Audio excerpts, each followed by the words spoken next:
Salam sejahtera, selamat tengah hari. Anda sedang menonton Buletin Awani bersama saya, Jijak Ahmad. Kita mulakan dengan berita ini. Perdana Menteri Datuk Seri Ismail Sabri Yaakob menerima kunjungan hormat daripada Timbalan Perdana Menteri merangkap Menteri Kewangan Singapura Lawrence Wong di Perdana Putra. Ini merupakan lawatan sulung Wong ke Malaysia selepas dilantik sebagai Timbalan Perdana Menteri Republik itu pada Jun 2022. Wong tiba di Malaysia semalam untuk lawatan rasmi 4 hari. Wong juga mengadakan kunjungan terhadap Ketua Pembangkang Datuk Seri Anwar Ibrahim di bangunan Parlimen. Semasa berada di Malaysia, Wong turut dijadualkan menghadap Yang di-Pertuan Agong Al-Sultan Abdullah Riayatuddin Al-Mustafa Billah Shah di Istana Negara. Baik, kita nak bersama Profesor Dr. Ahmad Martada Mohamad, penganalisis politik, untuk melihat bagaimana hubungan kedua-dua negara dapat diperkukuh melalui kunjungan hormat ini. Selamat tengah hari, Prof. Ya, selamat tengah hari. Prof, sebelum ini Menteri Luar Vivian Balakrishnan turut hadir ke negara ini dan mengadakan pertemuan kunjung hormat kepada pemimpin Malaysia, baik dari kerajaan dan juga pembangkang. Kini Timbalan Perdana Menteri mereka juga hadir. Bagaimana Prof boleh gambarkan hubungan diplomatik antara dua negara ini? Kita lihat yang pertama sudah tentulah Singapura merupakan negara jiran kita. Dan apa juga isu-isu yang melanda di antara kedua negara perlu diselesaikan secara bijak.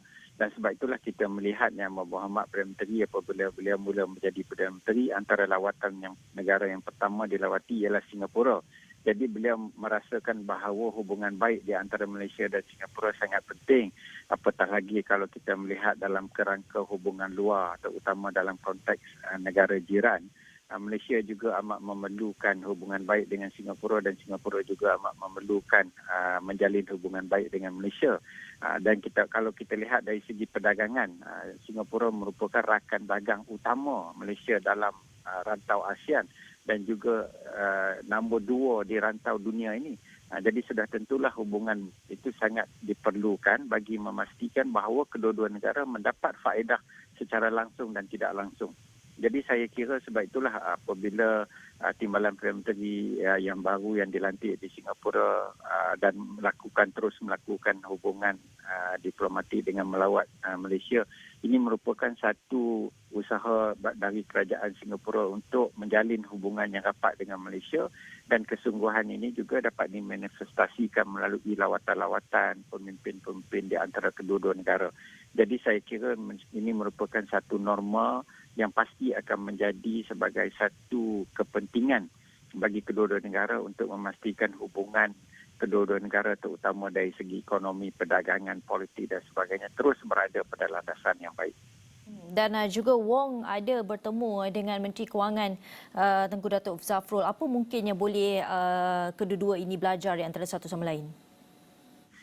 Ya, kalau kita lihat sudah tentulah Singapura juga perlu mempelajari sesuatu daripada Malaysia kerana kita juga mempunyai pelbagai perkara-perkara yang boleh dijadikan contoh oleh kerajaan Singapura, dan Singapura juga mempunyai beberapa perkara yang mungkin boleh dipelajari oleh Malaysia. Jadi saya kira sudah tentulah dengan adanya hubungan yang baik, maka kedua-dua pihak boleh mempelajari satu dengan yang lain bagi meningkatkan lagi keberkesanan dalam pentadbiran dan juga dari segi memastikan bahawa kestabilan ekonomi dan politik di rantau ini boleh diteruskan.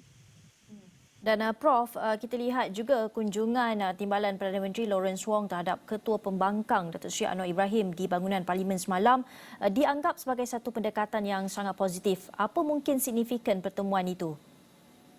Bagi saya, sama ada beliau mahu bertemu dengan sesiapa pun, itu adalah berdasarkan kepada perancangan bagi negara tersebut.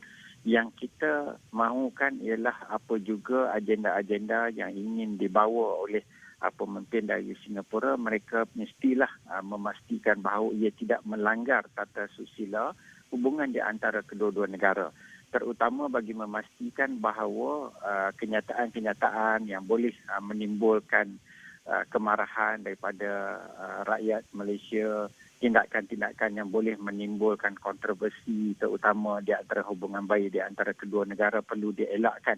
Jadi sesiapa saja yang Timbalan Perdana Menteri ingin berjumpa itu adalah hak mereka dan juga hak kerajaan Singapura. Namun apa yang perlu mereka ingatkan bahawa apa juga tindakan, apa juga kenyataan mestilah berlandaskan kepada semangat kejiranan dan juga semangat diplomasi yang telah terjalin dengan baik di antara kedua-dua negara. Jadi bagi saya ini sangat penting kerana dengan adanya hubungan baik maka banyaklah perkara yang boleh setiap negara itu mendapat banyak faedah. Dan dalam masa yang sama, pemimpin-pemimpin daripada Singapura juga perlu menghormati budaya politik di dalam negara kita supaya apa juga tindakan itu tidak akan melanggar tata susila terutama dari segi memastikan kestabilan politik di dalam negara kita.